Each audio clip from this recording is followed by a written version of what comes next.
नरेंद्र मोदी देश के बड़े शहरों को वर्ल्ड क्लास सिटी बनाने की बात करते हैं।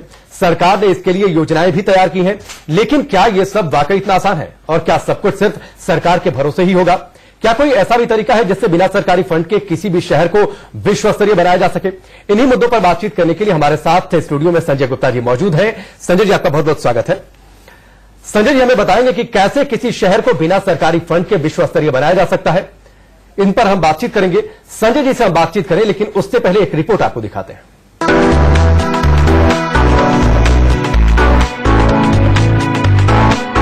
आज हिंदुस्तान के अधिकांश शहरों के लोगों का सपना है कि उनका शहर वर्ल्ड क्लास बन जाए। वो सोचते हैं कि कब उनके शहर में दुनिया के बड़े शहरों जैसी सुविधाएं होंगी। चमकती सड़कें, पार्क, फुटपाथ, ट्रैफिक की समस्या से निजात पाने के लिए फ्लाईओवर, स्ट्रीट लाइट्स, सीसीटीवी और एलईडी ये वो सुविधाएं हैं जो किसी भी वर्ल्ड क्लास सिटी का हिस्सा होती हैं।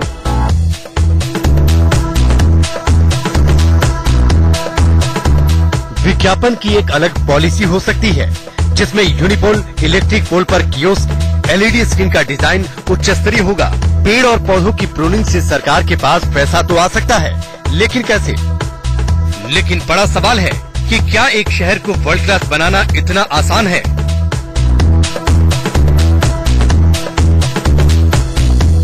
सरकारें वर्ल्ड क्लास सिटी के लिए प्लानिंग तो कर रही हैं, लेकिन क्या हमारा सिर्फ सरकार के भरोसे बैठना ठीक है? क्या कोई ऐसा तरीका है जिससे हम बिना सरकारी फंड के एक शहर को वर्ल्ड क्लास बना सकते हैं? आज हम आपको मिलवाने जा रहे हैं एक ऐसे शख्स से जो बताएंगे कि कैसे बड़ी आसानी से एक शहर को वर्ल्ड क्लास बनाया जा सकता है।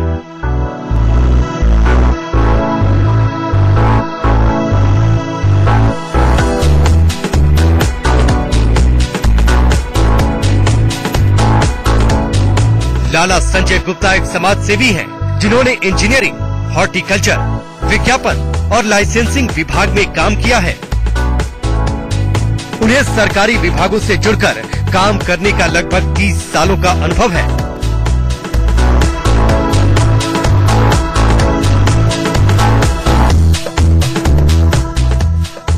अपने इसी अनुभव के दम पर इन्होंने सरकार से कई ऐसे काम करवाए जो कई सालों से पेंडिंग थे। पश्चिमी दिल्ली में नजफगढ़ रोड पर ट्रैफिक कम करने के लिए ये खास तौर पर काम कर रहे हैं।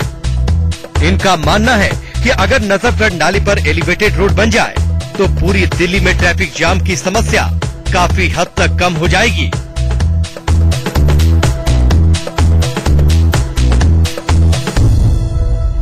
लाला संजय गुप्ता का कहना है कि अगर सिविक एजेंसी और डेवलपमेंट अथॉरिटीज इनके हिसाब से काम करें तो विकास के काम भी हो जाएंगे और सरकारों को इसके लिए पैसा भी खर्च नहीं करना पड़ेगा।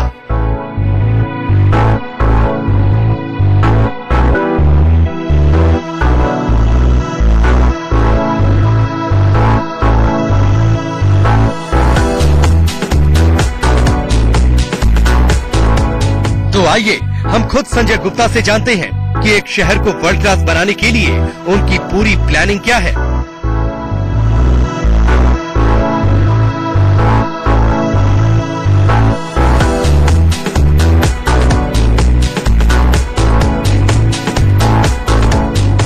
तो चलिए, ये रिपोर्ट आपने देखी। अब संजय जी से सवालों के सिलसिले की शुरुआत करते हैं। संजय जी, क्या ये वाकई संभव है कि बिना सरकारी खर्च के किसी शहर को वर्ल्ड क्लास बना दिया जाए? आखिरकार वो कौन कौन सी पॉलिसी है और क्या इस तरह की पॉलिसी पहले भी बनी है या फिर ये कोई नई पॉलिसी है? देखिए, पॉलिसीज ऑलरेडी हैं, मगर उनमें बहुत से अमेंडमेंट्स की जरूरत है। जो ऑलरेडी 3 तरह की पॉलिसीज है, उनमें सबसे पहली पॉलिसी है MOU, memorandum of understanding. Memorandum of understanding का मतलब ये है कि जिस जगह पर सरकार ने डेवलपमेंट ऑलरेडी की हुई है, उस प्लेस को, उस जगह को किसी ऐसी प्राइवेट कंपनीज को दे दिया जाए कि वो उसको मेंटेन करे, उसको चलाए और उससे रेवेन्यू अर्न करे। दूसरी जो पॉलिसी है उसका नाम है BOT। BOT मतलब built, operate and transactions. Built, operate and transactions का मतलब ये है कि जो सरकार ने कोई भी डेवलपमेंट का काम किसी भी क्षेत्र में करना है, जन सुविधाओं से संबंधित, जैसे कहीं से कूड़ा उठवाने की बात है, कहीं सुलभ शौचालय बनवाने की बात है, या पार्किंग की बात है, या एडवर्टीजमेंट की बात है, तो सरकार किसी एक जमीन को किसी भी तरह के डेवलपमेंट के काम के लिए किसी प्राइवेट कंपनीज को देती है। वो उस पे उस चीज को बनाते हैं। बनाने के बाद साथ ही साथ उसको चलाते हैं। चलाने के साथ साथ उसमें रेवेन्यूज, एक मिनिमम अमाउंट का रेवेन्यू भी अर्न करते हैं, जिससे कि जो प्राइवेट कंपनी है वो अपना रेवेन्यू भी अर्न कर सके।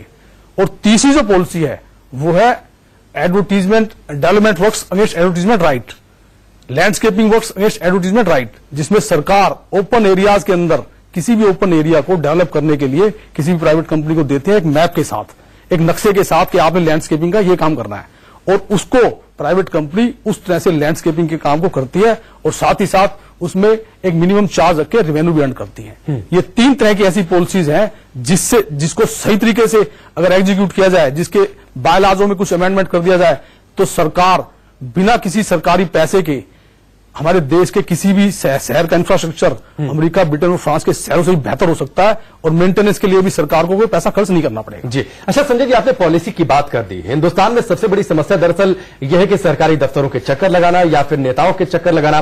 तो क्या ऐसी कोई पॉलिसी है या फिर कोई ऐसा तरीका है जिससे हमारा काम भी हो जाए और हम सरकारी दफ्तर या फिर नेताओं के चक्कर लगाने से भी बच जाए? देखिए, G2C कियोस्क सन 2007 में पॉलिसी आई थी। G2C कियोस्क, G2C कियोस्क एक ऐसा कियोस्क था जिस तरह से हम किसी भी मोहल्ले के अंदर परचून का सामान खरीदने जाते हैं या हम कोई भी किसी भी मदर डेयरी पे से दूध लेने के लिए जाते हैं, ठीक इसी तरह से हर मदर डेयरी के पास, हर मोहल्ले में, हर बस स्टैंड के पास एक G2C कियोस्क बनना था। उस G2C कियोस्क के अंदर बड़े ही कंप्यूटराइज तरीके से हर डिपार्टमेंट्स के साथ उसके अंदर जो लोग बैठते उनका कनेक्शन होता। अगर किसी भी व्यक्ति को सरकार के किसी भी विभाग से काम होता तो सिर्फ, चाहे वो शिक्षित होता चाहे वो अशिक्षित होता, वो सिर्फ उस बूथ पे जाता, अपना नाम बताता, अपना एड्रेस बताता और संबंधित किस विभाग से उसका काम है सिर्फ ये बताता, और ये बताने के बाद जो उस बूथ के अंदर बैठे होते वो उस संबंधित विभाग में उनके पेपर्स लेकर के भेज देते और संबंधित विभाग के कर्मचारी उसके पास आकर के पूछते कि आप बताएं क्या आपका काम है जी। और संबंधित विभाग उसी को रिपोर्ट करते कि इनके कामों में ये कमी है, ये कमी नहीं है जी। और जो उस बूथ के अंदर बैठ करके काम करने वाले जो लोग होते वो एक बहुत ही मिनिमम चार्ज उन लोगों से लेते और साथ ही साथ उन बूथों पर एडवर्टीजमेंट करते जिससे कि उनकी रेवेन्यूज आती। मगर इस पॉलिसी को एग्जीक्यूट करने का तरीका सही ना होने के कारण, टर्म्स एंड कंडीशन सही ना होने के कारण ये पॉलिसी सही से लागू नहीं हो पाई और जिस कंपनी को ये कॉन्ट्रैक्ट दिया गया उस कंपनी के करोड़ों रुपए डूब गए और किसी भी ऑफिसर ने ये नहीं सोचा कि अगर ये पॉलिसी सही से इंप्लीमेंट हो जाती है तो इससे देश के लोगों को कितना फायदा होगा। सिर्फ टर्म्स एंड कंडीशन और बायलॉज सही ना होने की वजह से ये पॉलिसी सही से इंप्लीमेंट नहीं हो पाई। जी अच्छा, एक सवाल ये भी है संजय जी कि एक वर्ल्ड क्लास सिटी की जब हम बात करते हैं तो सिक्योरिटी के लिए सीसीटीवी कैमरा बड़ी जरूरत है, लेकिन अब सवाल है कि इतने कैमरे इंस्टॉल करवाना, फिर उनकी मॉनिटरिंग करना, मेंटेनेंस पर आने वाला खर्च एक बड़ा मुद्दा बन जाता है, एक बड़ी समस्या बन जाता है। तो क्या यह संभव है कि किसी भी शहर में सीसीटीवी कैमरे लग जाए, सरकारों को इस पर पैसा भी न खर्च करना पड़े? बिल्कुल। कभी केंद्र सरकार ये बात करती है कि हम सीसीटीवी कैमरा लगाएंगे, परंतु पैसा कहां से आएगा। कभी दिल्ली पुलिस ये बात करती है, कभी दिल्ली सरकार ये बात करती है, लेकिन मेमोरेंडम ऑफ अंडरस्टैंडिंग और MOU और development works against advertisement rights, ये तीनों ही पॉलिसियां इस तरह की पॉलिसीज है जिससे सरकारों को पूरे किसी वर्ल्ड के किसी भी शहर में ना तो सरकारी पैसा लगाना पड़ेगा और ना ही मेंटेनेंस के लिए चार्ज ही देने पड़ेंगे, बल्कि साथ ही साथ LED स्क्रीन्स भी रोडों में और मार्केट पर इस तरह से लग जाएंगी कि जिससे जिस तरह से घरों में बैठ करके हम न्यूज देखते हैं, ठीक इसी तरह से अगर रोड पर कहीं पर भी कोई क्राइम होता है, किसी भी तरह की घटना होती है, तो रोडों पर लोग और सुरक्षा एजेंसी उसको देख सकते हैं और साथ ही साथ उनको पता होगा किस आदमी ने क्राइम किया, कहां किया, अब वो कहां है, और मुश्किल से 5 सेकंड के अंदर अंदर उस क्रिमिनल्स को पकड़ा जा सकता है और दुर्घटनाएं रोकी भी जा सकती हैं। अच्छा संजय जी, आप पॉलिसी और उस पर अमल की बात करते हैं, आप जिन पॉलिसी का जिक्र कर रहे हैं अगर वो वाकई है तो उसमें सरकारी तंत्र विफल क्यों रहता है? आप देखते क्या है, सरकारी कोशिश की कमी है या फिर कोई और वजह है? देखिए, सबसे बड़ी जो कमी है उसमें ना तजुर्बेकार ऑफिसर्स। हमारे देश के अंदर जितनी भी सिविक एजेंसीज हैं, डेवलपमेंट अथॉरिटीज है, उनके अंदर जो मेन HODs हैं, डिप्टी कमिश्नर्स हैं या कमिश्नर्स हैं, वो डेपुटेशन पर आते हैं सिर्फ 3 साल के लिए, 4 साल के लिए या 5 साल के लिए मैक्सिमम, और 4-5 साल के लिए आकर के वो जो काम करते हैं वो काम एक अनएक्सपीरियंस ऑफिसर की तरह करते हैं। उनको उस काम की समझ ही नहीं होती कि किस तरह से इन कामों को करना है जी। और इस नातजुर्बेकारी के कारण ही हमारे देश के अंदर जिन बायलॉजों के अंदर सही से अमेंडमेंट्स होने चाहिए उनको इस चीज की समझ नहीं हो पाती। ये सबसे बड़ी वजह है जिसके कारण हमारे देश के अंदर सरकारी तंत्र सही पॉलिसीज बनाने में और उसको लागू करने में विफल रहता है। संजय जी, हिंदुस्तान में बेरोजगारी एक बड़ी समस्या है। रोजगार को लेकर हर तरफ मारामारी मची है। आप जिन पॉलिसी का जिक्र कर रहे हैं या जिन स्टेप्स की आप बात कर रहे हैं, क्या उसके जरिए इस समस्या का कोई समाधान निकल सकता है? बिल्कुल। देखिए, हमारे देश के अंदर आपको जानकर बड़ी हैरानी होगी कि 3,500 के करीब म्युनिसिपल कॉर्पोरेशंस, म्युनिसिपल काउंसिल्स और नगर पंचायतें हैं जो इस देश की डेवलपमेंट के लिए काम करते हैं और रोजगार के अवसर उपलब्ध कराते हैं, तय बाजारी की अलॉटमेंट्स करके, पार्किंग की परमिशंस दे करके, जय जवान स्टार्स दे करके, पीसीओ बूस्ट दे करके और भी बहुत सी चीजें हैं। और आपको जानकर यह भी हैरानी होगी कि उनमें से सिर्फ 20% लोग ही लीगलाइज हैं। जिस पॉलिसी की मैं बात कर रहा हूं उससे 100% लीगलाइजेशन हो जाएगी और लाखों करोड़ों लोगों को रोजगार मिलेगा। साथ ही साथ इसके अंदर शिक्षा के विषय में भी ये किया जाएगा कि जो लोग स्कूल्स में पढ़ते हैं, प्राइमरी स्कूल्स के अंदर, उनके अंदर एक सब्जेक्ट ये भी रखा जाएगा कि एजुकेशन के साथ साथ मोटर मैकेनिकल कोर्स किस तरह से कराया जाए, बच्चों को सिखाया जाए, मोबाइल रिपेयरिंग का काम किस तरह से कराया जाए, कंप्यूटर रिपेयरिंग का काम किस तरह से कराया जाए। क्योंकि बहुत से गरीब बच्चे ऐसे होते हैं कि जो शुरू में सिर्फ 2, 3, 4 साल पढ़ पाते हैं। इस पॉलिसी के अंदर मैंने इस तरह का प्रावधान भी किया है कि शुरू के प्राइमरी स्कूल्स में ही बच्चे अगर 3-4 साल पढ़ लेंगे तो सिर्फ वो स्वावलंबी बन जाएंगे और स्कूल के अंदर भी वो इस काम को कर सकते हैं, स्कूल के बाहर भी वो इस काम को कर सकते हैं। इससे रोजगार की एक बहुत बड़ी समस्या हमारे देश में खत्म होगी। साथ ही साथ पार्कों के अंदर जो क्यारीज होती हैं, उन क्यारीज के अंदर किस तरह से सरकारी डिपार्टमेंट्स काम करें कि उन क्यारीज के अंदर फल फ्रूट लग जाए, सब्जियां लग जाए, वो जमीन काम भी आ जाए। ये चीज भी इस पॉलिसी के अंदर है। अच्छा संजय जी, आप लगातार जो बात कर रहे हैं, जो सबसे बड़ी बात मुझे समझ में आई, कम से कम जिसका जिक्र आपने पहले कहा कि कोई विकास का काम होता है उस पर सरकारी पैसा खर्च नहीं होगा, काम भी हो जाएगा। अब ये बड़ा मुझे आश्चर्य हो रहा है, ये संभव कैसे हो सकता है कि कोई काम हो जाए, बड़ा काम हो जाए और सरकारी पैसा भी ना खर्च हो? देखिए, उसके लिए जो मैंने 3 पॉलिसीज बनाई, वो तो है ही है, लेकिन इसके साथ ही साथ 2 तरह से करप्शन होती है हमारे देश के अंदर सिविक एजेंसीज और वर्ल्ड क्लास सिविक एजेंसी और डेवलपमेंट अथॉरिटीज में। पहला, वो पैसा जो सरकार खर्च करती है डेवलपमेंट से संबंधित कार्यों पर और वो पैसा 100% नहीं लगता। दूसरा, वो पैसा जो सरकार अर्न करती है रेवेन्यूज के रूप में और वो पैसा सरकार के पास 100% नहीं आता। तो ये जो पॉलिसी है, इस पॉलिसी से ऐसा होगा कि जो पैसा खर्च होगा और जो पैसा रेवेन्यू के रूप में अर्न किया जाएगा, उस दोनों को किस तरह से सम्मिलित करना है, उन दोनों को सम्मिलित करके इस पॉलिसी को इंप्लीमेंट करने की बात है, जिससे ना सिर्फ जो पैसा खर्च होता है और वो 100% खर्च नहीं होता, उस पर रोक लग जाएगी, और साथ ही साथ जो पैसा रेवेन्यू के रूप में अर्न किया जाता है वो पैसा भी 100% आ जाएगा। जी। अच्छा, वर्ल्ड क्लास सिटी के लिए सरकार योजनाएं लेकर आती है, सरकार योजनाएं लेकर आई भी है, लेकिन जिस तरह से ये योजनाएं चल रही हैं, आपको लगता क्या है कि विश्वस्तरीय विकास की दिशा में हम आगे बढ़ रहे हैं? क्या हम वाकई वर्ल्ड क्लास सिटी उस तरीके से बना पाएंगे जिस तरीके से हम सोच रहे हैं? देखिए, हमारे देश में विकास तो हो रहा है और बड़ी तेजी से हो रहा है, इसमें कोई दो राय नहीं, लेकिन विश्वस्तरीय विकास नहीं हो रहा। विश्वस्तरीय विकास ना होने का एक सबसे बड़ा रीजन ये है टेंडर व्यवस्था। हमारे देश के अंदर जो टेंडर व्यवस्था है, वो व्यवस्था ये कहती है कि किसी भी डेवलपमेंट के काम को करने से पहले इंजीनियर्स इस बात का एक एस्टीमेट लगाते हैं कि किस क्षेत्र में क्या काम होना है और उस डेवलपमेंट से संबंधित काम पर क्या खर्चा आएगा, और वो इस बात का अनुमान लगा लेते हैं कि इस काम को करने में 1 लाख रुपए खर्चा आएगा या 2 लाख रुपए खर्चा आएगा। उसके बाद उसी चीज को टेंडर में लगाया जाता है और कॉन्ट्रैक्टर से कहा जाता है कि आप आए और बताएं कि इस काम को 1 लाख रुपए के काम को आप कितने रुपए में करके देंगे। और कॉन्ट्रैक्टर्स एक सरकारी ठेके को प्राप्त करने के लिए उसके अंदर जो रेट्स डालते हैं, वो कहते हैं कि हम इस 1 लाख रुपए के काम को 80,000 में कर देंगे, 70,000 में कर देंगे। अगर 1 लाख रुपए के काम की गुणवत्ता के काम को 70,000 में करवाया जाएगा तो फिर वो गुणवत्ता नहीं आ सकती। इसलिए जो हमारे देश के अंदर काम करने का जो स्टैंडर्ड है, जो गुणवत्ता है, वो काफी निम्न स्तर की है। इसलिए विश्व स्तरीय विकास अभी हमारे देश में नहीं हो रहा। अच्छा, जब विकास की दिशा में हम आगे बढ़ते हैं संजय जी, तो सरकार हर जगह, हाल फिलहाल में अगर हम देखें तो सरकार हर जगह डिजिटलाइजेशन को बढ़ावा दे रही है, जिससे सरकारी कामों में पारदर्शिता आ सके। ये सरकार का मकसद भी है। तो बढ़ती है या फिर ये वर्ल्ड क्लास डेवलपमेंट में सहायक है तो कितना? देखिए, डिजिटलाइजेशन होना एक अच्छी बात है।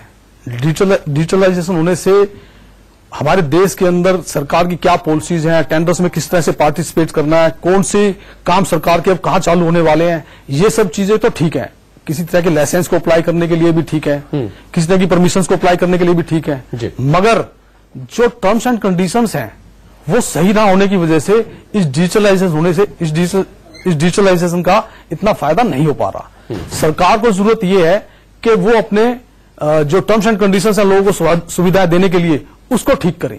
जैसे कि ट्रेड लाइसेंस के लिए दुकानदारों को लाइसेंस दिया जाता है, अब उसके अंदर जो फॉर्मेलिटीज हैं वो इस तरह की हैं कि एक दुकानदार को अपना लाइसेंस लेने के लिए भी सरकार के कई बार चक्कर काटने पड़ते हैं। उसके बावजूद भी जो लोग छोटी मोटी रोजगार का काम करते हैं, लोगों की छोटी मोटी रोज की जरूरतों को पूरा करने वाले हैं, उनको भी लाइसेंस लेने के लिए जाना पड़ता है। अगर उसकी टर्म्स एंड कंडीशन इस तरह की बना दी जाए कि उसको जाते ही लाइसेंस मिल जाए तो सरकार के पास रेवेन्यू भी आएगा और लोगों को सहूलियत भी होगी। वो सहूलियत डिजिटलाइजेशन से नहीं हो पा रहा है। इसी तरह से ठीक मैं अदालत के विषय में बताना चाहूंगा आपको, अदालतों के काम के विषय में भी अगर टर्म्स एंड कंडीशन सही हो तो और रूल सही हो तो, जैसे कि आप जानते हैं कि अदालतों के अंदर 100 केस एक साथ लगते हैं, 50 केस एक साथ लगते हैं, लेकिन जो अभिवादी होते हैं उन सभी को 10 बजे पहुंचना होता है। मगर 100 के 100 लोगों को या 50 के 50 लोगों को कोई भी जज एक साथ नहीं सुन सकते। अगर 10 लोगों को 10 बजे का टाइम दिया जाए, 10 लोगों को 10:30 बजे का टाइम दिया जाए और फिर उसके बाद जो बाकी बचते हैं आधे घंटे का अगर डिफरेंस कर दिया जाए तो अदालतों के अंदर ना तो भीड़ रहेगी और जज साहब को सुनने में भी मजा आएगा। क्योंकि अगर एक किसी व्यक्ति के सामने 100 लोग खड़े हों और उनको सबको सुनना हो तो थोड़ा सा आदमी होश पोश हो जाता है। अगर ये टाइम की बैरिफिकेशन कर दी जाएगी तो ना तो नए जज लाने पड़ेंगे, ना ही नया स्टाफ लाना पड़ेगा, ना ही नया इंफ्रास्ट्रक्चर लाना पड़ेगा और कानून व्यवस्था में और भीड़ में कमी आ जाएगी। तो इस तरह से बायलॉजों को ठीक करने की जरूरत है। सिर्फ डिजिटलाइजेशन होने से ही सब कुछ ठीक नहीं हो सकता। अच्छा संजय जी, आप लगातार पॉलिसी का जिक्र कर रहे हैं, कई पॉलिसीज का आपने जिक्र किया है, लेकिन क्या इसके लिए आपने सरकार से या फिर सरकार के किसी अधिकारी से बातचीत की है? आखिर आपकी प्लानिंग है क्या? देखिए, इस पॉलिसी को इंप्लीमेंट करने के सिर्फ 2 ही तरीके हैं। पहला, या तो सरकार मुझे नॉमिनेट करे इस पॉलिसी को इंप्लीमेंट करवाने के लिए, मेरी बात को सुने। दूसरा, या मैं चुनाव के माध्यम से किसी हाउस में जा सकूं और वहां बता सकूं कि ये पॉलिसी क्या है और इसको किस तरह से इंप्लीमेंट कराना है, क्योंकि इसके जितने भेद हैं वो 30 साल के अपने एक्सपीरियंस से मैं एकदम से नहीं बता सकता। इसके लिए मैंने प्रधानमंत्री इस पॉलिसी को इंप्लीमेंट कराने के लिए मैंने प्रधानमंत्री साहब को मिलने की कई बार कोशिश की, क्योंकि इस पॉलिसी को इंप्लीमेंट या तो केंद्र सरकार करा सकती है या फिर स्टेट गवर्नमेंट्स करा सकती हैं, जो भी चीफ मिनिस्टर्स हमारे देश के अंदर हैं। तो मैंने प्रधानमंत्री कार्यालय में कई बार मिलने की कोशिश की है, उनको अपना मेल भी भेजा है, उनको मिलने की कोशिश भी की, फोन भी किए हैं कि मेरी एक बार प्रधानमंत्री साहब से मीटिंग फिक्स हो ताकि मैं उनको इस पॉलिसी के विषय में बता सकूं, लेकिन बाय चांस वो कामयाब नहीं हो पाई। तो मेरा प्रयास यही है कि किसी भी तरह से मैं सरकार को या सरकार के किसी भी नुमाइंदे को ये बता सकूं कि ये पॉलिसी क्या है और इसको इंप्लीमेंट करने का तरीका क्या है। यही मेरी प्लानिंग है।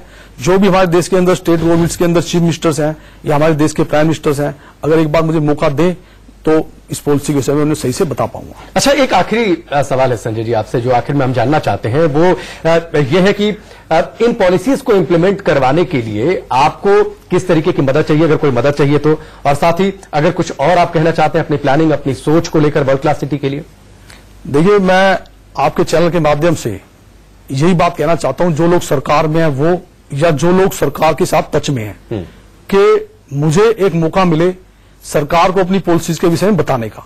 अगर मुझे मेरे देश के अंदर ही मौका मिलेगा तो शायद मुझे बहुत खुशी होगी, क्योंकि ये जो पॉलिसीज है, इस पॉलिसीज से हमारे देश के शहरों और गांवों का इंफ्रास्ट्रक्चर बिना किसी सरकारी पैसे के वर्ल्ड क्लास बन जाएगा। साथ ही साथ मेंटेनेंस के काम के लिए भी किसी को कोई पैसा खर्च नहीं करना पड़ेगा। साथ ही साथ सीसीटीवी कैमराज भी फ्री में लग जाएंगे, उसके लिए मेंटेनेंस के लिए सरकार को पैसा खर्च नहीं करना पड़ेगा और हमारे देश के अंदर क्राइम का स्तर बहुत निम्न हो जाएगा। जो लोग भी सरकार के साथ जुड़े हुए हैं या सरकार में हैं, एक बार मुझे मौका दें और सरकार को बताएं और जानने की कोशिश करें कि ये पॉलिसी क्या है। चलिए संजय जी, हमसे जुड़ने के लिए, बातचीत के लिए आपका बहुत बहुत शुक्रिया। हम उम्मीद करते हैं कि जिस सोच को लेकर आप आगे बढ़ रहे हैं उस सोच का असर आने वाले वक्त में दिखे, हिंदुस्तान के शहर विश्व स्तरीय शहर बन सके और एक अलग देश हम आने वाले समय में हिंदुस्तान को बदलते हुए देख सकें। आप बने रहिए इंडिया न्यूज के साथ, यहां पर खबरों का सिलसिला जारी है।